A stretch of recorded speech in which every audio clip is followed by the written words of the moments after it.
Hello everyone, welcome to Y academy. तो चलते हैं फर्स्ट क्वेश्चन की तरफ।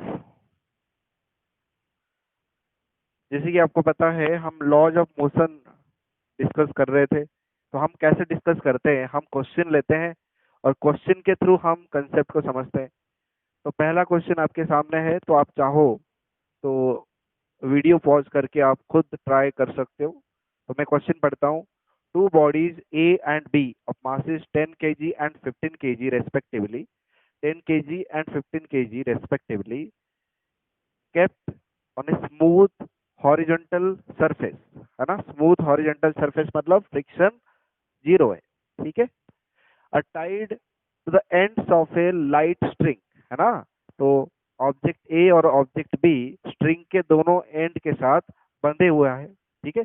If T represents the tension in the string, अगर ये स्ट्रिंग में टेंशन टी है यहाँ पे, और यहाँ पे मैं देखूंगा तो टेंशन कैसे लगेगा, away from the point of contact.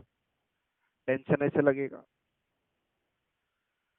इसको अगर रेफरेंस मानूं तो टेंशन कैसे लगेगा, away from the point of contact.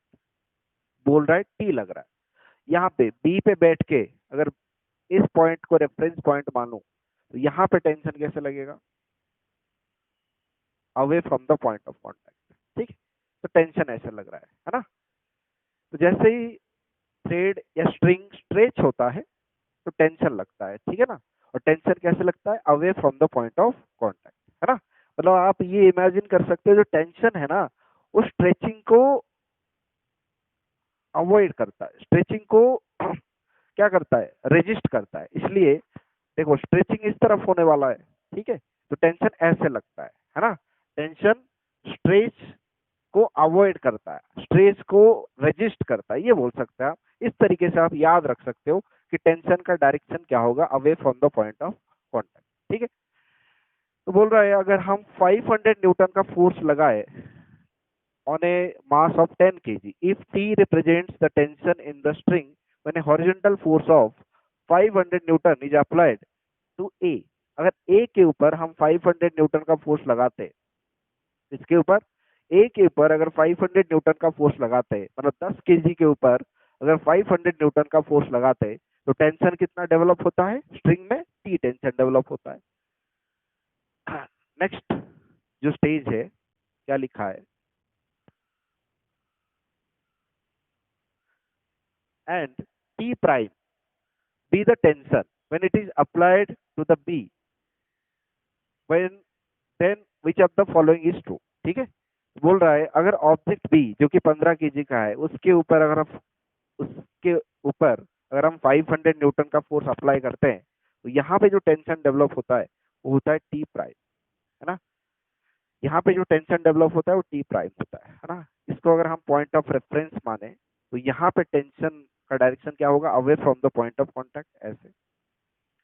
यहाँ पे अगर हम पॉइंट ऑफ रेफरेंस माने तो यहाँ पे टेंशन का डायरेक्शन क्या होगा, away from the point of contact ये। तो ये टी प्राइम ऐसे और यहाँ पे टी प्राइम ऐसे, ठीक। तो बोल रहे टी और टी प्राइम के बीच में रिलेशन फाइंड करना है। बेसिकली हमें टी और टी प्राइम का वैल्यू निकालना है, ठीक है। तो बहुत ही सिंपल सा क्वेश्चन है, मैं क्वेश्चन को आराम से और अच्छे से बता देता हूँ। दो ऑब्जेक्ट है, object A object B. Object A का मास 10 केजी, ऑब्जेक्ट बी का mass 15 KG. Both are connected by string, okay. दोनों स्ट्रिंग के साथ कनेक्टेड है। तो यहाँ पे फिगर 1 में दिखा रहा है कि पहले हम ऑब्जेक्ट ए के ऊपर फोर्स लगा रहे हैं 500 न्यूटन का।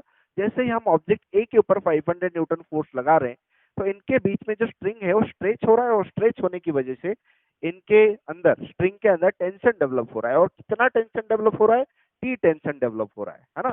जैसे हम सेकंड केस में ऑब्जेक्ट बी मतलब 15 केजी के ऑब्जेक्ट के ऊपर जैसे ही हम फोर्स लगाते 500 न्यूटन के, तो इनके बीच में जो स्ट्रिंग है, स्ट्रिंग के अंदर फिर से टेंशन डेवलप होगा, है ना। और बोल रहा है कि यहाँ पे जो टेंशन डेवलप हो रहा है वो टी प्राइम टेंशन डेवलप हो रहा है। तो यहाँ पे आपको टी और टी प्राइम का वैल्यू निकालना है बेसिकली, ठीक है। तो हम निकाल सकते हैं। देखो यहाँ पे दो ऑब्जेक्ट मिलके एक सिस्टम बना रहे, ठीक है। और पूरे सिस्टम का मास क्या होगा, इंडिविजुअल ऑब्जेक्ट का जो मास होगा उसको अगर हम सम करेंगे, ऐड करेंगे, तो पूरा सिस्टम का मास मिलेगा। पूरा सिस्टम का मास क्या है 10 kg plus 15 kg that is 25 kg। यहाँ पे भी देखो सेम सिस्टम है ना, और सेम ऑब्जेक्ट है 10 kg 15 kg। यहाँ पे भी सिस्टम का टोटल मास क्या होगा 25 kg, है ना। यहाँ पे देखो सिस्टम के ऊपर कितना नेट एक्सटर्नल फोर्स लग रहा है 500 न्यूटन। आप बोलोगे सर यहाँ पे टेंशन टी लग रहा है, यहाँ पे टेंशन टी लग रहा है, लेकिन ये जो है ना ये नेट एक्सटर्नल फोर्स नहीं है, ये इंटरनल फोर्सेस है। इंटरनल फोर्सेस क्या करते हैं एक दूसरे को कैंसिल आउट कर देते हैं। ये इंटरनल फोर्सेस बॉडी को या सिस्टम को चलाने के लिए रेस्पॉन्सिबल नहीं होते। अगर ये बॉडी चलेगा एक पर्टिकुलर डायरेक्शन में एक्सेलरेट करेगा, उसके लिए ये एक्सटर्नल फोर्स रेस्पॉन्सिबल है ना। तो यहाँ पे भी देखो नेट एक्सटर्नल फोर्स अगर आपको कोई पूछेगा आप बोलोगे 500 न्यूटन। टी प्राइम जो लग रहा है ए के ऊपर टी प्राइम ऐसे, बी के ऊपर टी प्राइम ऐसे लग रहा है, तो ये इंटरनल फोर्सेस है, ये रेस्पॉन्सिबल नहीं है बॉडी को चलाने के लिए। तो नेट एक्सटर्नल फोर्स यहाँ पे 500 न्यूटन और इधर भी 500 न्यूटन। और सिस्टम का नेट मास कितना है, सिस्टम में दो ऑब्जेक्ट है, ऑब्जेक्ट ए ऑब्जेक्ट बी, तो हम इंडिविजुअल मासेस को ऐड करेंगे तो हमें सिस्टम का मास मिलेगा। तो यहाँ पे सिस्टम का मास 25 kg, यहाँ पे भी आप देख सकते हो इंडिविजुअल मासेस को ऐड करने के बाद सिस्टम का मास कितना मिल रहा है 25 kg। सिस्टम के ऊपर फोर्स 500 न्यूटन अप्लाई हो रहा है, सिस्टम का मास पता है, क्या हम सिस्टम का एक्सेलरेशन निकाल सकते हैं? बिल्कुल निकाल सकते हैं। फॉर बोथ केसेस, दोनों केसेस में एक्सेलरेशन सेम होगा। ऐसा क्यों बोल रहा हूं मैं? दोनों केसेस में एक्सेलरेशन क्यों सेम होगा? फॉर बोथ केसेस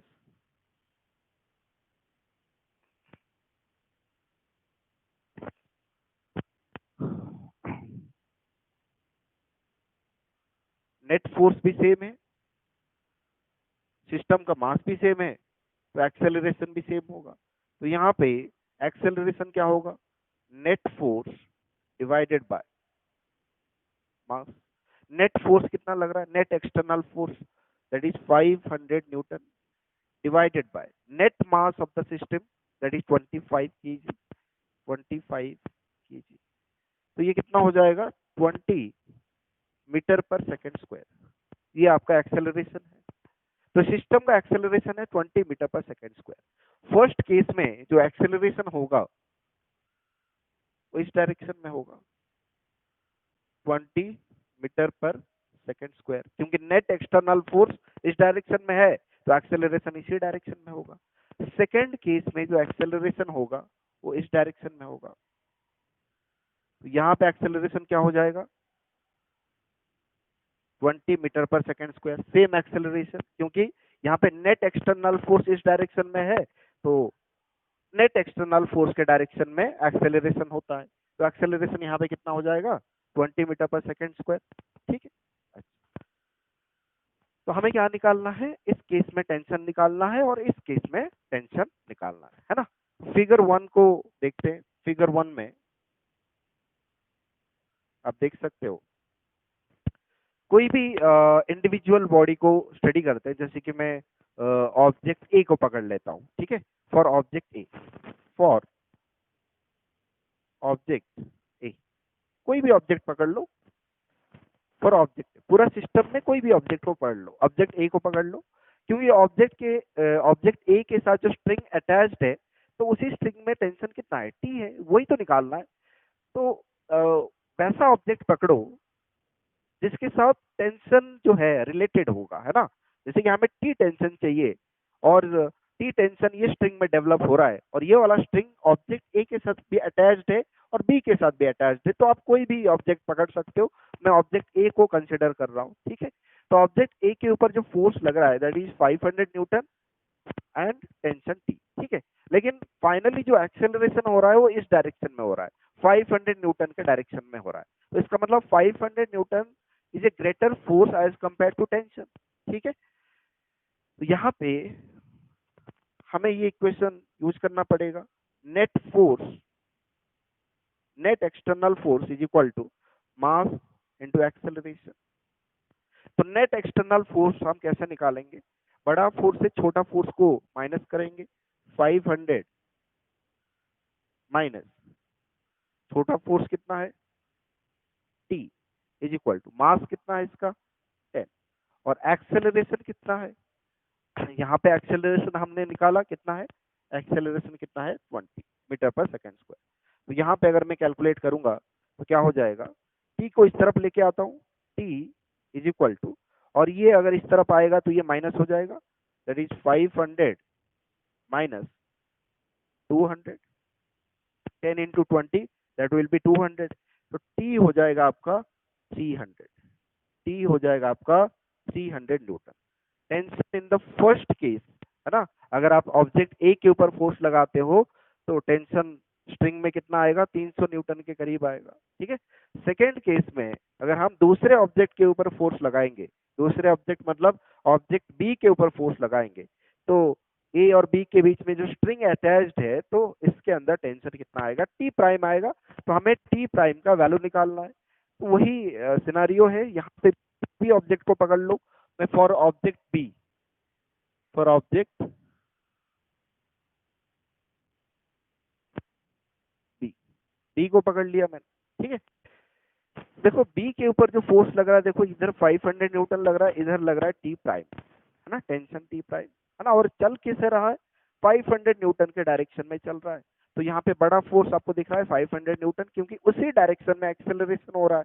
तो यहाँ पे नेट फोर्स कैसे निकालोगे आप, यही तो इक्वेशन अप्लाई करना है, net force is equal to mass into acceleration. Net force कैसे निकालेंगे, बड़ा फोर्स माइनस छोटा force, 500 minus T prime is equal to, और यहाँ पे जो एक्सेलरेशन हो रहा है ना, कितना हो रहा है 20, और मास कितना है इसका 15, 15 इंटू 40। तो यहाँ पे हो जाएगा 500 minus T prime is equal to, it will be 300, T prime will be, T prime कितना हो जाएगा 500 माइनस 300, 500 इस तरफ आएगा तो ये माइनस 300 हो जाएगा, तो ये हो जाएगा 200। तो टी प्राइम कितना आया, टी प्राइम आया 200। यहाँ पे 200 न्यूटन का टेंशन डेवलप होगा, और फर्स्ट केस में 300 न्यूटन का टेंशन डेवलप होगा, है ना। तो यहाँ पे देखो कौन सा ऑप्शन करेक्ट है, अब देख सकते हो, फर्स्ट केस में 300 न्यूटन, और सेकेंड केस में टी प्राइम कितना है 200 न्यूटन। तो ये जो फोर्थ ऑप्शन है ये करेक्ट है, fourth option correct, T is equal to 300 newton and T prime is equal to 200 newton. This is your first question. Let us move to the next question. Two blocks of masses 2 kg and 1 kg are in contact with each other on a frictionless table. When a horizontal force of 3 Newton is applied to the block of mass 2 kg, the value of the force of contact between the two blocks, है ना। तो यहाँ पे question का scenario आप समझो, question क्या कह रहा है आपको। यहाँ पे दो ब्लॉक है, एक ब्लॉक का मास है 2 kg और एक ब्लॉक का मास है 1 kg।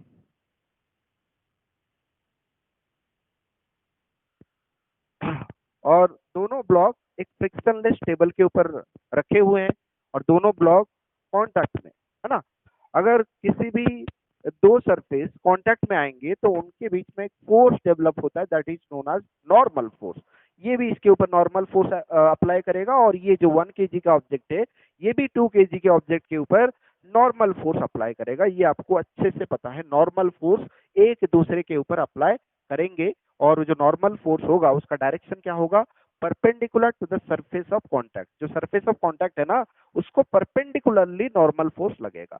तो वही हमें निकालना है। देखो इनडायरेक्टली आपको पूछा गया है value of the force of contact. Force of contact मतलब, फोर्स ऑफ कांटेक्ट मतलब यहाँ पे आपको नॉर्मल फोर्स के बारे में पूछा जा रहा है, नॉर्मल फोर्स के बारे में पूछा जा रहा है। ठीक है, यहाँ पे आपको फोर्स कितना लगाना पड़ रहा है, यहाँ पे फोर्स आपको लगाना पड़ रहा है 3 न्यूटन। ठीक है, ऑब्जेक्ट ए के ऊपर आप 3 न्यूटन फोर्स लगा रहे हो। ठीक है, और ये ऑब्जेक्ट बी मान लेते हैं।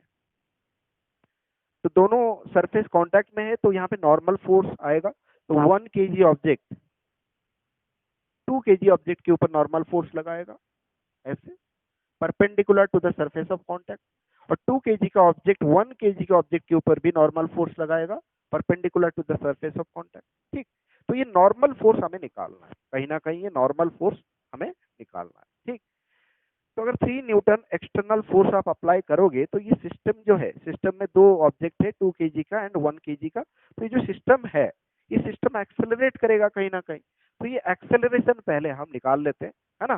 फिर हम किसी भी ऑब्जेक्ट को पकड़ के हम ये नॉर्मल फोर्स निकाल सकते हैं, ये नॉर्मल फोर्स एन और ये नॉर्मल फोर्स। ठीक, तो पहले हम एक्सेलरेशन निकाल सकते हैं, है ना। ये कनेक्टेड बॉडीज है ना। तो हम क्या करेंगे, ये दोनों ऑब्जेक्ट को एज ए सिस्टम कंसिडर करेंगे, और ये पूरा जो सिस्टम है, सिस्टम का टोटल नेट मास कितना है 3 kg, और सिस्टम के ऊपर नेट एक्सटर्नल फोर्स कितना अप्लाई हो रहा है 3 न्यूटन, और ये जो नॉर्मल फोर्स अप्लाई हो रहा है दैट इज इंटरनल फोर्सेस। और इंटरनल फोर्सेस कभी भी बॉडी को चलाती नहीं है, बॉडी अगर चलती है that is because of external forces, है ना। तो ये फोर्स हमें कंसिडर करना है, ये फोर्स तो आपस में एक दूसरे को कैंसिल आउट कर लेंगे, है ना। ये चलाएंगे नहीं बॉडी को, ये चलाएगा बॉडी को। तो नेट फोर्स आपको पता है और नेट मास आपको पता है, क्या हम सिस्टम का एक्सेलरेशन नहीं निकाल सकते?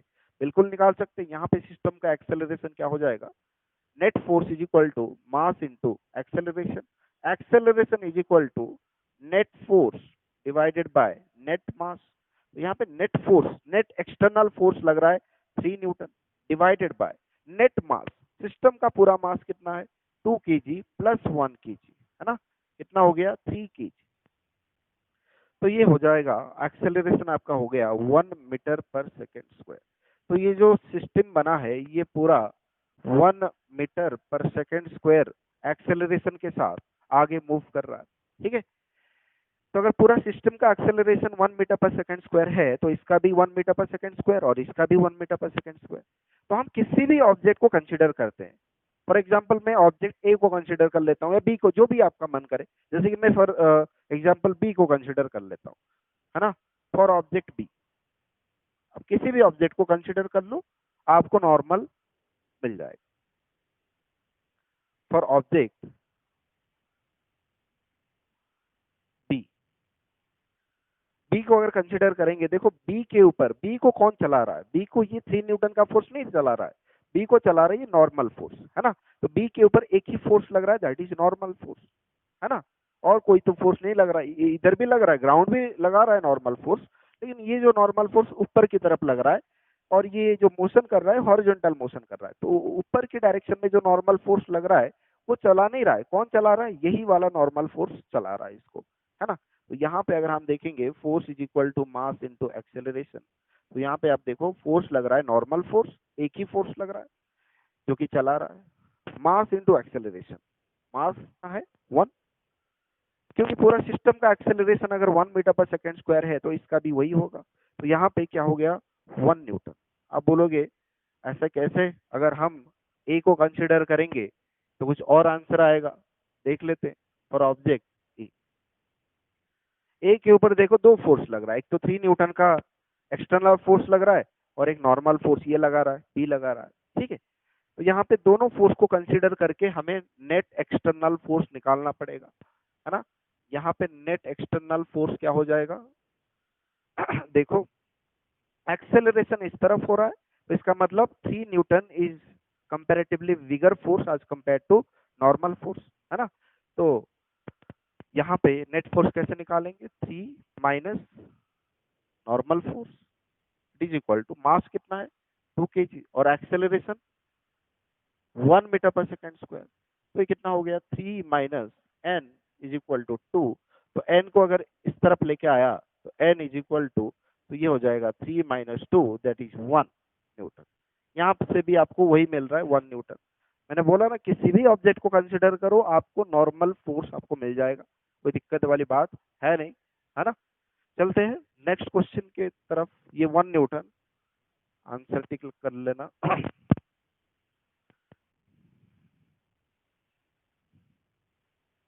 हाँ, ऐसे क्वेश्चन हम पिछले क्लास में भी करे थे, है ना, इजी क्वेश्चन है। 3 blocks are connected as shown in the figure on a horizontal frictionless table if m1 is equal to 1 kg, ये अगर 1 kg होता है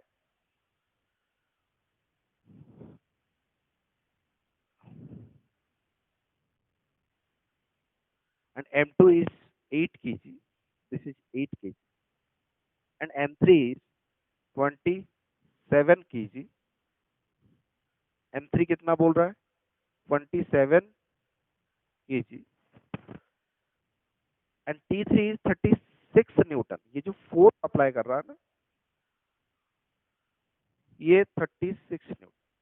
ठीक है, यहाँ पे एक रस्सी बांध के 36 न्यूटन का फोर्स अप्लाई कर रहा है। आप देखो क्वेश्चन को ढंग से पढ़ो।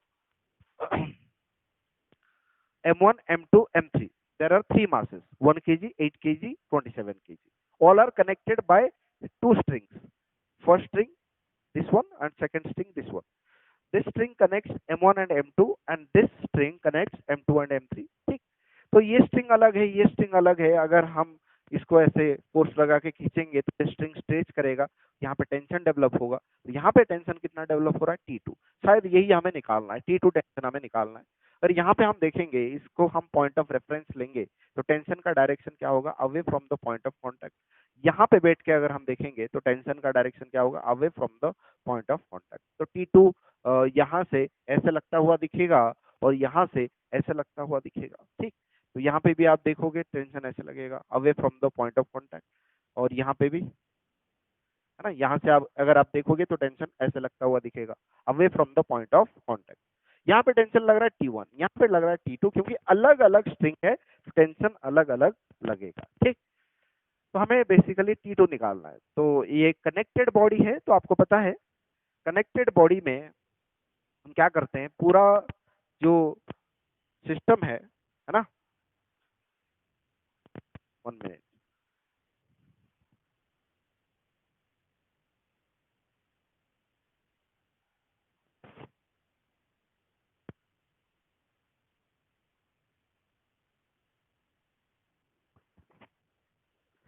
तो कनेक्टेड बॉडी में, ठीक है, कनेक्टेड बॉडी में हम क्या करते हैं, कनेक्टेड बॉडीज में हम पूरे कनेक्टेड बॉडीज को एज ए सिस्टम कंसिडर करते हैं।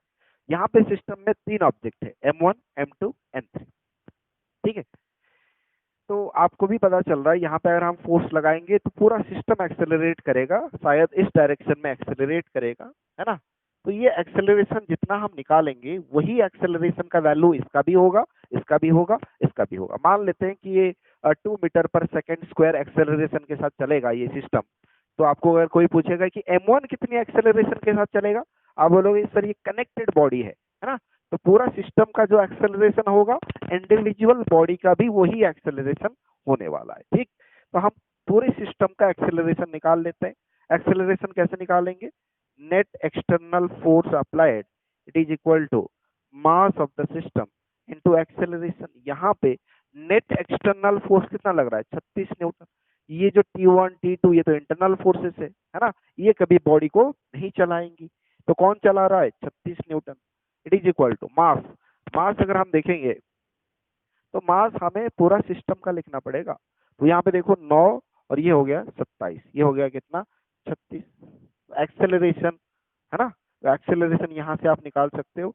एक्सेलरेशन क्या हो जाएगा, 36 divided by 36, that is 1 metre per second square. तो एक्सेलरेशन आपने निकाल लिया, अभी हम T2 निकाल सकते हैं, है ना। अच्छा, जो T2 है that is connected to M2 and M3, तो आप किसी भी ऑब्जेक्ट को कंसीडर करके T2 निकाल सकते हो, है ना। मैं M3 को कंसीडर कर लेता हूँ, फॉर M3, फॉर M3, है ना। उसके लिए फ्री बॉडी डायग्राम ड्रॉ करना पड़ेगा, ऑलरेडी ड्रॉ किया हुआ है। ठीक, देखो दो फोर्स लग रहा है, इधर 36 न्यूटन, इधर T2। ठीक, और ये एक्सेलरेट कर रहा है, कितनी एक्सेलरेशन के साथ, 1 मीटर पर सेकेंड स्क्वायर।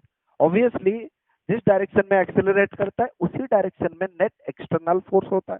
इसका मतलब 36 newton is comparatively bigger force as compare to tension T2, है ना। तो यहाँ पे नेट एक्सटर्नल फोर्स हमें कैसे मिलेगा, नेट एक्सटर्नल फोर्स हमें कैसे मिलेगा, नेट एक्सटर्नल फोर्स कैसे मिलेगा, 36 माइनस T2। दोनों फोर्स अपोजिट डायरेक्शन में है तो माइनस करना पड़ेगा। किससे किसको माइनस करना है? बड़े से छोटे को माइनस करना है। मास कितना है यहाँ पे? 27 kg। और एक्सेलरेशन आपको पता है 1 मीटर पर सेकंड स्क्वायर एक्सेलरेशन के साथ ये भी चल रहा है। तो यहाँ पे देखो T2 आपका क्या हो जाएगा? T2 है ना, T2 को इस तरफ लेके चलते हैं तो ये हो जाएगा 36, और ये अगर इस तरफ जाएगा तो ये हो जाएगा -27, तो ये हो जाएगा 9 न्यूटन। T2 कहीं ना कहीं 9 न्यूटन होगा, तो यहाँ पे 9 न्यूटन आंसर होगा। तो आप चाहो तो T1 भी निकाल सकते हो, है ना। T1 निकालने के लिए आप आइदर M1 को कंसीडर करोगे, नहीं तो M2 को कंसीडर करोगे, है ना, क्योंकि जो T1 है that is related to M1 and M2, M3 को कंसीडर नहीं करोगे, ठीक है। तो इस तरीके से आपको आइडिया हो रहा होगा कि कैसे हम क्वेश्चन को टैकल कर सकते हैं, ठीक है। नेक्स्ट क्वेश्चन आप देख सकते हो, पुली वाला क्वेश्चन है। In the figure given below masses M and M prime, ये मास M है,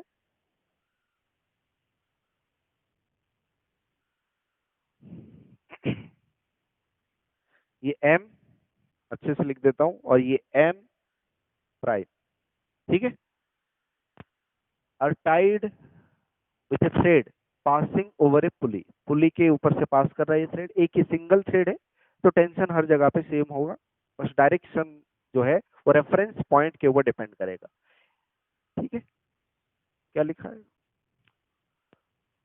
M is on a frictionless horizontal surface, ये फ्रिक्शनलेस हॉरिजॉन्टल सरफेस है जहां पे फ्रिक्शन जीरो होगा, ठीक है। If acceleration due to gravity G, अगर acceleration due to gravity G होता है, then the acceleration of mass M prime in this arrangement will be, M prime का एक्सेलरेशन क्या होगा? तो आप देख सकते हो ये जो है, ये जो सिस्टम है, they are a connected body system, है ना। और कनेक्टेड बॉडी में मैंने आपको कई बार बता चुका हूं, एज ए सिस्टम हम कंसिडर कर सकते।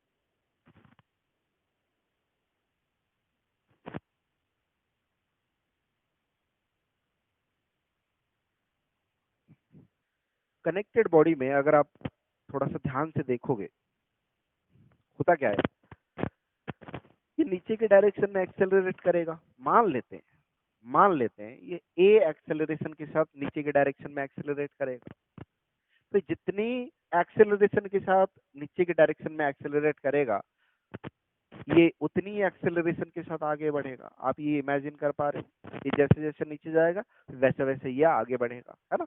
इसका एक्सेलरेशन और इसका एक्सेलरेशन सेम होगा, because they are connected bodies, है ना।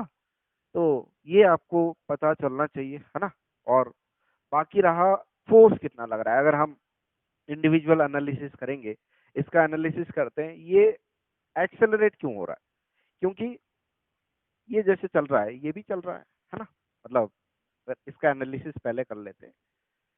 इसका मास M प्राइम है, इसके ऊपर जो ग्रेविटी लग रहा है that is M prime into G। Acceleration due to gravity कितना दे रखा है? G, है ना। तो यहाँ पे स्ट्रिंग जो लगाएगा टेंशन कैसे लगेगा? Away from the point of contact, मतलब ऊपर की तरफ लगेगा, ऐसे ऐसे लगेगा, है ना। और ये टेंशन लग गया मान लो T, ऊपर की तरफ T, नीचे की तरफ M प्राइम G, और M प्राइम G कहीं ना कहीं T से बड़ा हो गया और ये इसको ऐसे चला दिया, ठीक। स्ट्रिंग इधर भी स्ट्रेच हो रहा है, इधर भी टेंशन लगेगा। टेंशन कैसे लगेगा? Away from the point of contact. यहाँ पे अगर हम बैठ के देख रहे हैं तो टेंशन ऐसे लग रहा है, away from the point of contact. Tension कितना लगेगा? वही T लगेगा, क्योंकि स्ट्रिंग जो है वो सेम है, थ्रेड जो है वही थ्रेड घूम के ऐसे आया है।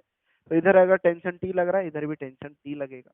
इधर बाकी जो वेट लग रहा है, उसके बाद नॉर्मल फोर्स लग रहा है, आप बोलोगे सर वेट ऐसे लग रहा है, नॉर्मल फोर्स ऐसे लग रहा है, उसका कंसिडरेशन अगर हम करेंगे तो कोई मतलब नहीं, क्योंकि एक्सेलरेशन जिस डायरेक्शन में हो रहा है उसी डायरेक्शन में हमें फोर्स देखना है। ये जो वेट है, नॉर्मल फोर्स है, ये जो वर्टिकली लग रहा है, ये रेस्पॉन्सिबल नहीं है एक्सेलरेशन के लिए। तो ये तो एक दूसरे को कैंसिल आउट कर लेंगे, तो हमें देखना पड़ेगा कि कौन सा फोर्स रिस्पॉन्सिबल है एक्सेलरेशन के लिए। तो आप देख सकते हो ये जो टेंशन है ये रिस्पॉन्सिबल है एक्सेलरेशन के लिए। ठीक है, तो दोनों ऑब्जेक्ट को हम इंडिविजुअली स्टडी करते हैं। तो यहाँ पे हम देख सकते हैं, अगर हम देखेंगे net force is equal to mass into acceleration. Net force कितना लग रहा है टी, मास इसका m, और एक्सेलरेशन मान के चलते हैं a। तो यहाँ पे अगर इस बॉडी को कंसिडर करेंगे, यहाँ पे नेट फोर्स का डायरेक्शन क्या होगा? नेट फोर्स का डायरेक्शन डाउनवर्ड डायरेक्शन में होगा, क्योंकि यहाँ पे एक्सेलरेट डाउनवर्ड डायरेक्शन में कर रहा है। जिस डायरेक्शन में एक्सेलरेशन होता है उसी डायरेक्शन में नेट फोर्स का डायरेक्शन होता है। तो आप देख सकते हैं M prime G is comparatively bigger force as compare to tension. तो ये बड़ा है, ये छोटा है, तो नेट फोर्स हम कैसे निकाल सकते हैं? नेट फोर्स हम निकाल सकते हैं by subtracting smaller force from bigger force. M prime G minus T is equal to M prime G. Equation 2 हो गया मेरा। ठीक है, फ्रॉम इक्वेशन 1 एंड 2 आप देख सकते हो, फ्रॉम इक्वेशन 1 एंड 2, तो t का वैल्यू ma मिल गया, तो मैं t का वैल्यू इधर पुट कर लेता हूं। तो क्या हो जाएगा m1 sorry m prime G minus ma is equal to m prime a। में निकालना क्या था? हमें एक्सेलरेशन निकालना था m प्राइम का। ठीक है, तो एक्सेलरेशन क्या हो जाएगा, इसको इस साइड लेके चलता हूं। तो क्या हो जाएगा m prime a plus ma is equal to m prime G. यहाँ पे a कॉमन ले लो, बचेगा क्या m prime plus m is equal to m prime G. तो a कितना हो जाएगा m prime G divided by m plus m prime. तो ये आपका आंसर होना चाहिए, m prime G divided by m plus m prime. ये आपका आंसर। ठीक है, let us move to the next question. देखो, दो सिस्टम है, two bodies of mass 5 kg and 4 kg are arranged in two different ways as shown in the figure A and B. If the pulleys and the table are perfectly smooth, then the acceleration of 5 kg body in the case A and B. तो हमें 5 kg body का, जो 5 kg body है, इसका acceleration find करना है दोनों case में, है ना? फर्स्ट केस में भी और सेकंड केस में। थोड़ा देखो, ये 4 kg 5 kg they are connected by a massless string. हाँ, एक ही स्ट्रिंग है तो टेंशन हर जगह पे क्या होगा, सेम होगा। अगर हम 4 kg को स्टडी करेंगे तो इसके ऊपर देख सकते हो ऐसे 4g लग जाएगा डाउनवर्ड डायरेक्शन में, ग्रेविटेशनल फोर्स। जैसे स्ट्रिंग स्ट्रेच होगा, यहाँ पे टेंशन भी डेवलप होगा, और टेंशन का डायरेक्शन क्या होगा, away from the point of contact. Tension को मैं टी मान के चलता हूँ। अगर मैं ये 5 kg ऑब्जेक्ट को स्टडी करूंगा तो यहाँ पे देखो, एक तो वेट लग रहा है नीचे की तरफ, नॉर्मल फोर्स ऊपर की तरफ, ये वर्टिकल डायरेक्शन में लग रहा है। लेकिन यहाँ पे जो एक्सेलरेशन हो रहा है ये हॉरिजॉन्टल डायरेक्शन में होने वाला है। देखो, ये नीचे आएगा तो एक्सेलरेशन कैसे, ऐसे होगा। ये ऐसे खिसकता हुआ जाएगा तो एक्सेलरेशन ऐसे होगा। तो ये वाला फोर्स को कंसिडर करने की कोई जरूरत नहीं है, वर्टिकल डायरेक्शन में जो फोर्स लग रहा है। तो हमें हॉरिजॉन्टल डायरेक्शन में जो फोर्स लग रहा है उसको कंसिडर करना है, क्योंकि वही एक्सेलरेशन करा रहा है। तो यहाँ पे हॉरिजॉन्टल फोर्स कौन लगा रहा है, स्ट्रिंग लगा रहा है, टेंशन। टेंशन का वैल्यू यहाँ पे भी टी होगा, क्यों? क्योंकि सेम स्ट्रिंग है ना, तो टेंशन सेम रहेगा। और डायरेक्शन क्या होगा, away from the point of contact. ठीक, यहाँ पे भी देख सकते हो, यहाँ पे 5 kg ऑब्जेक्ट के ऊपर gravitational force vertically downward direction में 5g लग जाएगा, और यहाँ पे जो स्ट्रिंग है टेंशन लगाएगा away from the point of contact, T लगा देगा यहाँ पे। यहाँ पे देखते हैं, यहाँ पे ग्रेविटेशनल फोर्स 4g लग जाएगा, क्योंकि 4 kg का ऑब्जेक्ट है। टेंशन कैसे लगेगा, away from the point of contact. Tension यहाँ पे भी टी, यहाँ पे भी टी, क्योंकि स्ट्रिंग सेम है ना, स्ट्रिंग सेम है तो टेंशन सेम रहेगा। ठीक है, एक्सेलरेट कैसे करेगा ये 5 केजी का ऑब्जेक्ट है, ये 4 केजी का ऑब्जेक्ट है, तो आपको पता चल रहा होगा ये भारी है तो ये नीचे की डायरेक्शन में ऐसे एक्सेलरेट करेगा। Since they are connected bodies, ये जितनी एक्सेलरेशन के साथ नीचे जाएगा ये उतनी एक्सेलरेशन के साथ ऊपर भी जाएगा। ठीक, तो हमें ये एक्सेलरेशन निकालना है। ठीक, तो देखते हैं फर्स्ट केस में फिगर ए के लिए। तो यहाँ पे आप देख सकते हो acceleration is in the downward direction, that means net force acting is in the downward direction। ठीक है, 4g है, that is much greater than tension। ठीक है, I cannot say much greater than, but it is greater than tension।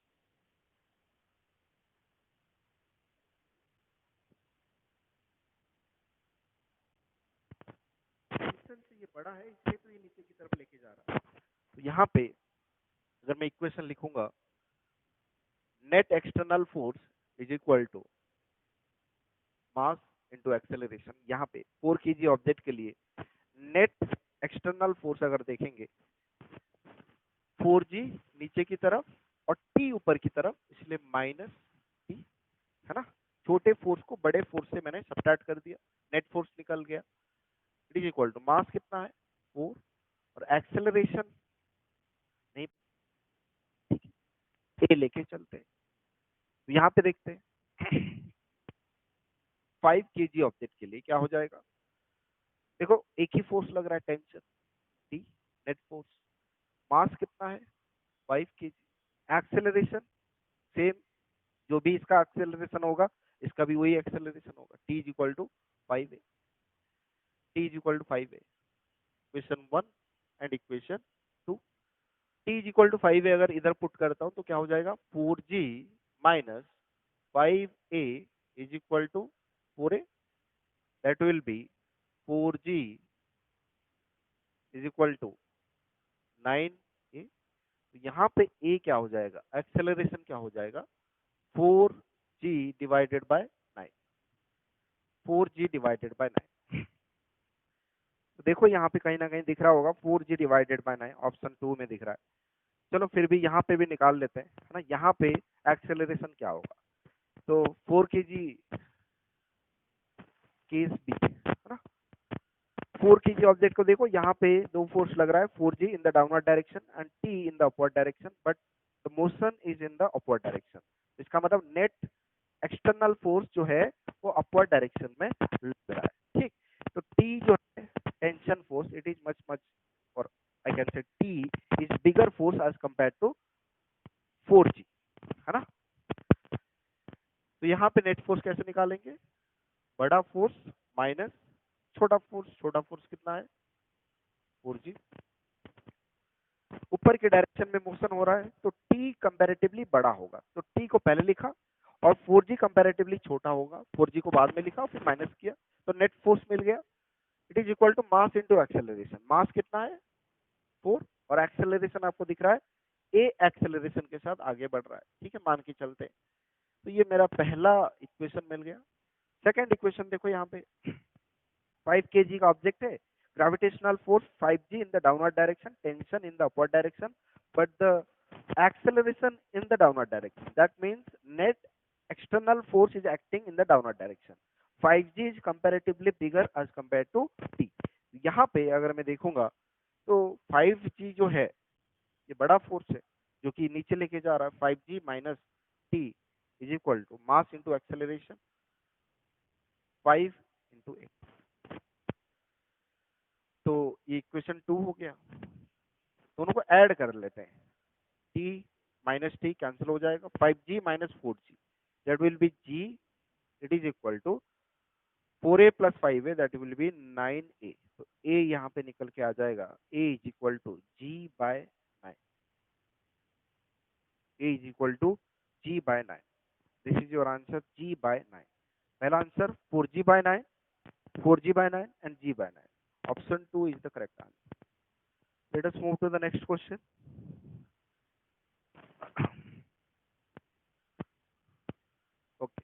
Three equal weights each of mass 4 kg, है ना। सबका मास कितना है 4 kg। 4 kg लिख लेते हैं यहाँ पे।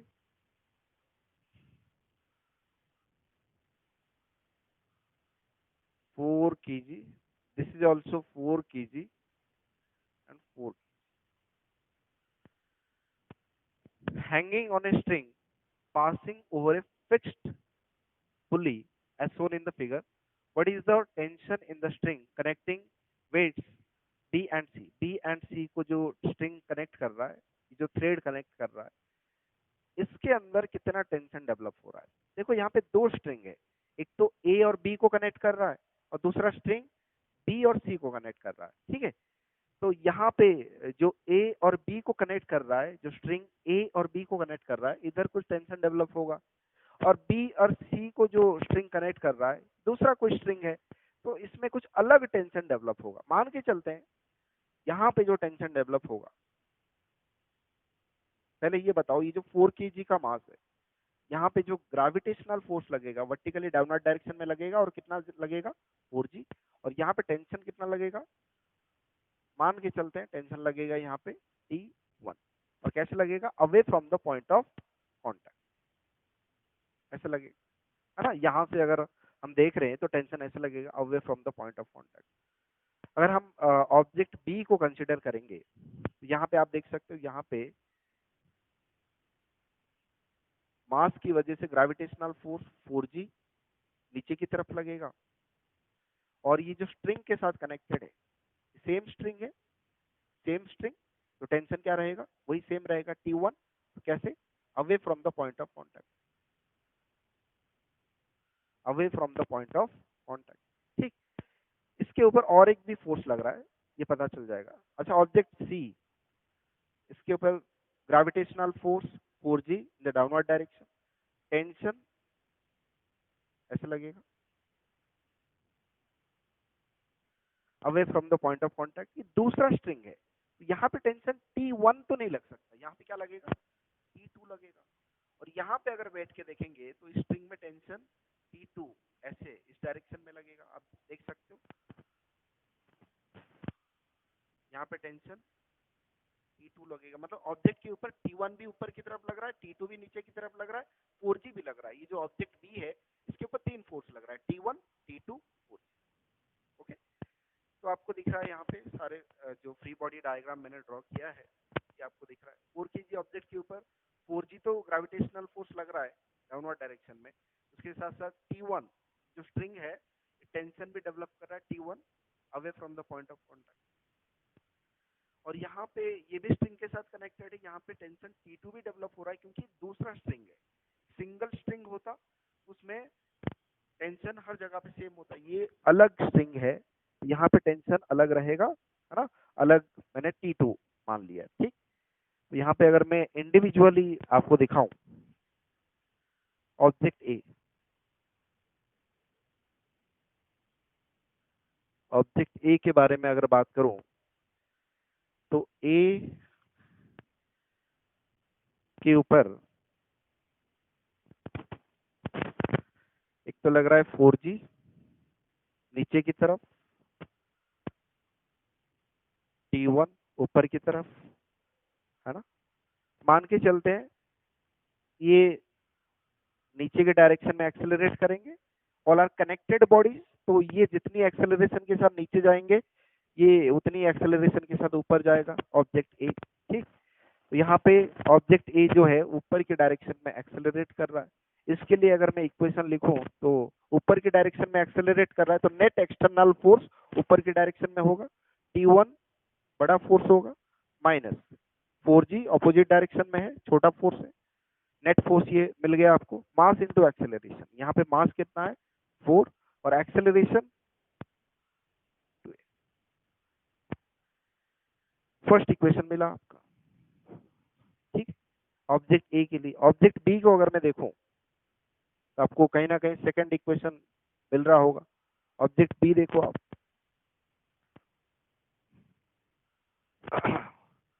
4 kg, इसके ऊपर नीचे की तरफ एक तो लग रहा है ग्रेविटी, टेंशन T2 और ऊपर की तरफ लग रहा है टेंशन T1 और एक्सेलरेट कैसे कर रहा है नीचे की तरफ। इसके लिए इक्वेशन लिखते हैं, net force is equal to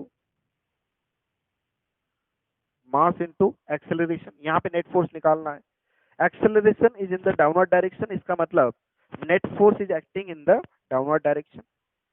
तो ये T2 plus 4G it is comparatively bigger as compare to T1। तो ये बड़ा हो गया, ये छोटा हो गया, बड़े से छोटे को माइनस कर देंगे तो ये हो जाएगा T2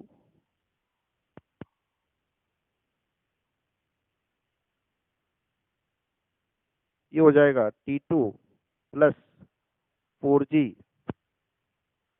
minus T1 is equal to 4 into A. ये आपका सेकेंड इक्वेशन बना, सेकेंड इक्वेशन। थर्ड इक्वेशन कहाँ से मिलेगा, ऑब्जेक्ट सी से। अगर सी का फ्री बॉडी डायग्राम देखेंगे तो ये सी है ना। सी का अगर आप फ्री बॉडी डायग्राम देखोगे तो नीचे की डायरेक्शन में ग्रेविटेशनल फोर्स 4G, ऊपर की डायरेक्शन में टेंशन T2। एक्सेलरेट कैसे कर रहा है, वर्टिकली डाउनवर्ड डायरेक्शन में ए एक्सेलरेशन के साथ। इसके लिए अगर मैं इक्वेशन लिखूं ऑब्जेक्ट सी के लिए,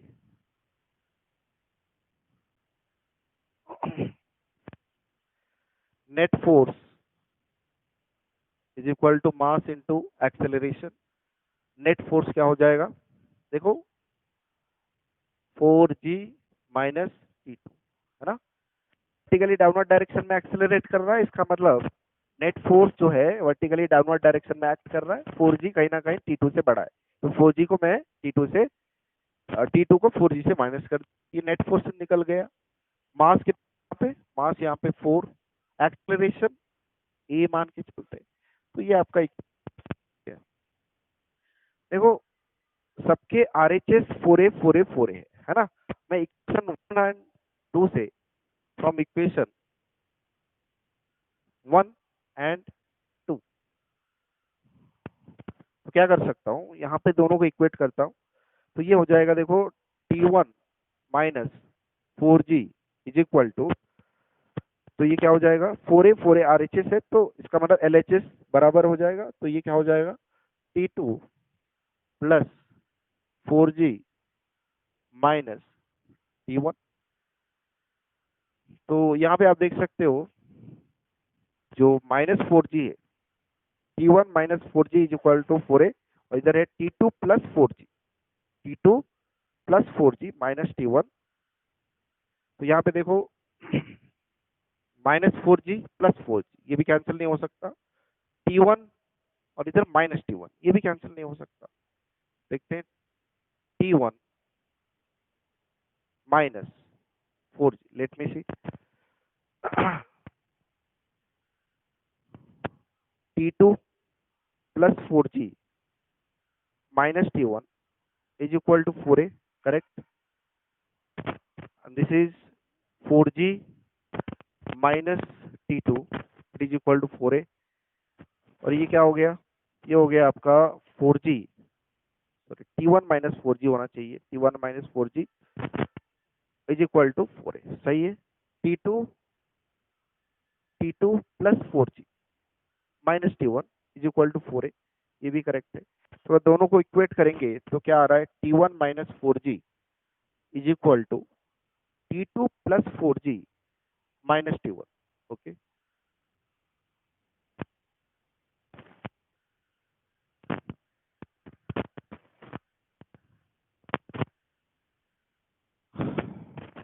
तो ये क्या हो जाएगा, इसको इस तरफ लेके आते हैं तो ये हो जाएगा आपका 2T1 और 4G को इस तरफ लेके जाते हैं 2T1 plus minus T2, I think 2T1 minus T2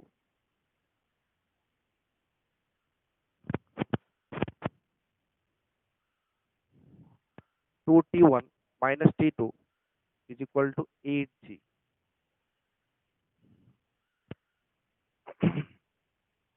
तो ये आपका पहला इक्वेशन मिल गया।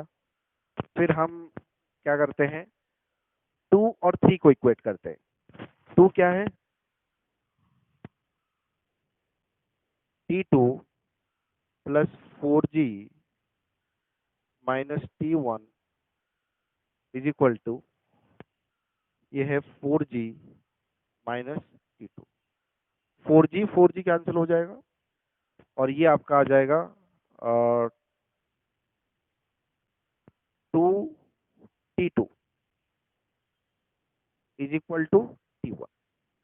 T1 कितना निकल के आया, 2T2, है ना। और हमें निकालना क्या था, हमें निकालना था T2 निकालना था, इनके बीच में टेंशन निकालना था। तो T1 को यहाँ पे पुट कर देते, T1 को यहाँ पे पुट कर देते, तो ये क्या हो जाएगा, फ्रॉम 4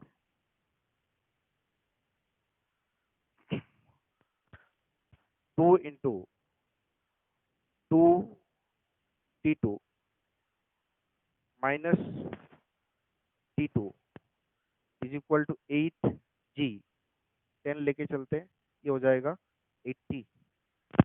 G शायद नहीं दे रखा है, 10 लेके चलते हैं, ये कितना हो जाएगा, 4T2 minus T2 that is 3T2 it is equal to 80।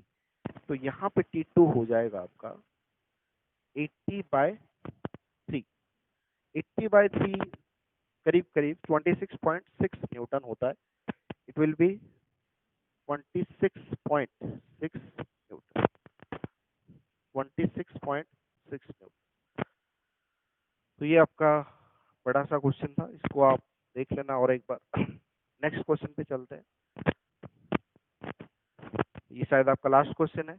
देखो इजी सा क्वेश्चन है, 2 blocks each of mass m are resting on a frictionless inclined plane as shown in the figure. Then the block A moves down the plane, the block B moves down the plane, both the blocks remain at rest, both the blocks move down the plane।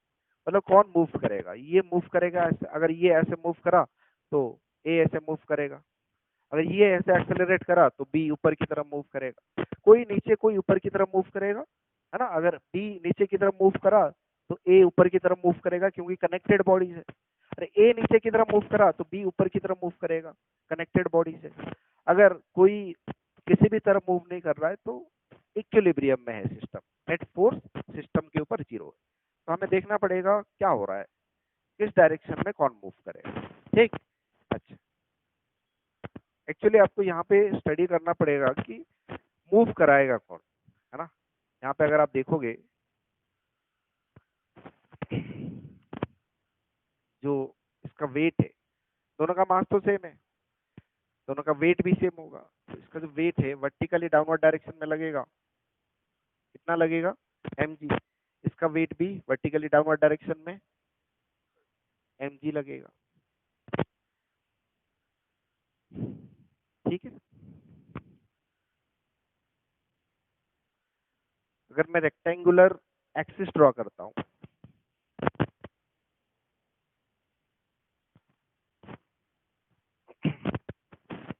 तो अगर ये 60 है तो आप geometry से ये समझ सकते हो ये वाला एंगल जो है ये भी 60 हो। अगर ये 60 है तो इस एक्सिस के अलोंग जो mg का कंपोनेंट आएगा वो कितना आएगा, mg cos 60, और यहाँ पे जो कंपोनेंट आएगा that will B mg sin 60, है ना। तो आपको ये मतलब एक ट्रिक की तरह याद रखना है, इंक्लाइंड प्लेन के अलोंग जो कंपोनेंट आती है वो साइन वाला कंपोनेंट आती है ना। mg sin 60 इधर आएगा, इधर आप देख सकते हो ये एंगल अगर 30 है ऑब्वियसली ये वाला एंगल क्या होगा, 30 हो जाएगा, ये वाला एंगल 30 हो जाएगा। तो mg का एक कंपोनेंट इधर आएगा, एक कंपोनेंट इधर आएगा, ये वाला कंपोनेंट क्या हो जाएगा, mg cos 30, ये आ जाएगा mg cos 30, और ये आ जाएगा आपका mg sin 30। तो इधर mg cos 60 और इधर mg sin 30, है ना। और ये जो एक्सेलरेट करेंगे इधर ऐसे एक्सेलरेट करेंगे, नहीं तो ऐसे एक्सेलरेट करेंगे, ऐसे एक्सेलरेट करेंगे ऊपर की तरफ, नहीं तो नीचे की तरफ एक्सेलरेट करेंगे, है ना। तो यही फोर्स कहीं ना कहीं इनको से, ये फोर्स तो नॉर्मल रिएक्शन को बैलेंस करने में लग जाएगा, ये फोर्स कहीं ना कहीं चलाएगा, है ना। ये फोर्स और ये फोर्स को तो मैंने रिजॉल्व कर लिया, तो ये फोर्स और ये फोर्स को आप देखना है, ठीक।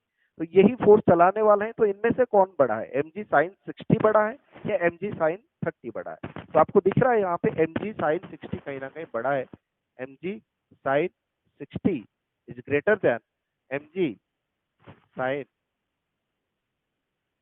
30। तो अगर ये बड़ा है तो इसका मतलब क्या होगा, ए जो है डाउनवर्ड डायरेक्शन में एक्सेलरेट करेगा, डाउनवर्ड एक्सेलरेशन, और बी अपवर्ड एक्सेलरेशन करेगा, है ना। तो देख लेते हैं, the block A moves down the plane, सही बात है ना। जो ए है वो नीचे की तरफ मूव करने वाला है, ठीक। तो ये क्वेश्चन था, इसको आप देख लेना, ठीक है। नेक्स्ट क्लास में कुछ और क्वेश्चन, कुछ और कंसेप्ट के साथ मिलेंगे। Thank you.